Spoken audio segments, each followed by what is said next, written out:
Monty, welcome to the program here. Where are people camping on public property that you've seen that you want to file suit against the city on? People are camping all over. There's hundreds of locations around town. Certain parts of the city are particularly bad. If you look over at the Stemmons Quarter, for example, and over in the hospital district, it's particularly bad over there. Many times downtown, it kind of moves around, but all over the city. And how many specific locations did you provide that the city has to get cleaned up in order not to face legal action?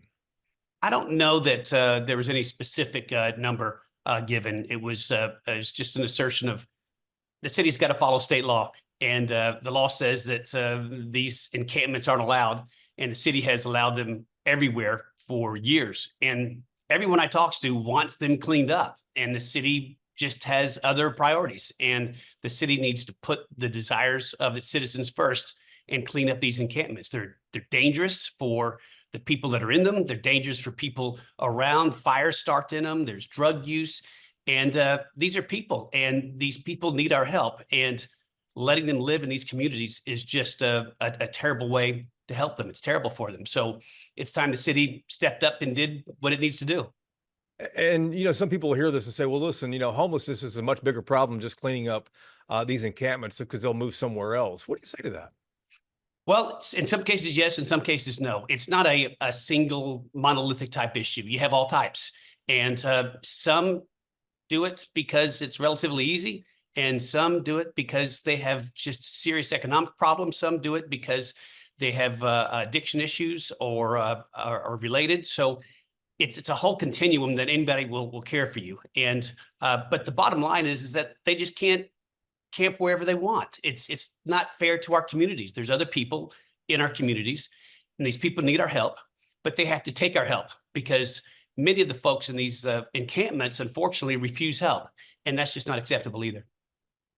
You sent the city that formal 60-day notice and said the city has to come up with a plan and execute it to prevent camping in public places. Now, I've seen the city clean up these encampments over the years, but like I said, folks just end up going to different places. Homelessness isn't just a national problem. It's a Dallas problem. It's a Fort Worth problem, Austin, San Antonio, and everywhere else. What is the solution, though? Because you could stay in court forever on this issue, I would presume. The solution is for the city to do something like San Antonio has done. They have put something in place called the Haven for Hope, which has been very successful down in San Antonio.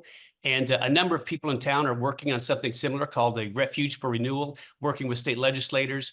I understand that the county is interested in getting involved in helping, and the city. So a coalition is coming together to provide a center that is comprehensive in its nature, also relies on a lot of the existing homelessness facilities in town, but a comprehensive center to address this problem. And that's the answer. It works in San Antonio, and it can work here. It just needs to happen.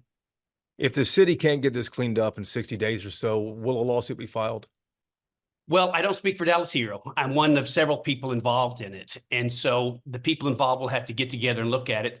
But I would say probably yes, because they need to follow the law. And I don't know why the city thinks, well, I know why. You and I, Jason, have to follow the law. And if we don't, we go to jail or we pay a fine. But the cities in this country and in the states in Dallas just decide which laws they want to follow and which ones they don't. And that's just not an option. They need to follow the law just like everybody else. My companies have to follow laws. Any nonprofit I'm involved in has to follow the law.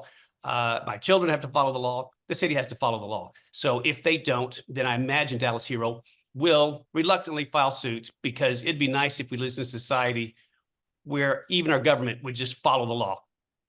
How likely is legal action, though? Because, realistically, you and I both know that Dallas can't clean up all these encampments at once here to comply with this.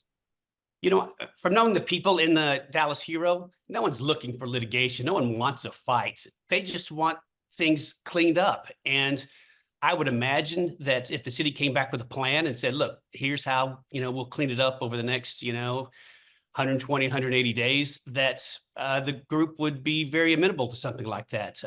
They're not looking for a fight. They just want a clean city, which is what 90% of the inhabitants here want as well. Have you heard back from the city yet? I haven't heard a thing, and I haven't seen anything public. So I don't know what they're doing or what they're thinking, but The problem is the city just has other priorities. They want to spend $6 million on a study to count trees and kiosks downtown and other things. And they need to do the basics first. And the basics include following the law. So that's what they need to jump on. Monty, what are the other issues, though, Dallas Hero might be looking at to consider legal action? Homelessness is just one of many issues that Dallas faces and every big city faces. What are the other issues out there that y'all are looking at?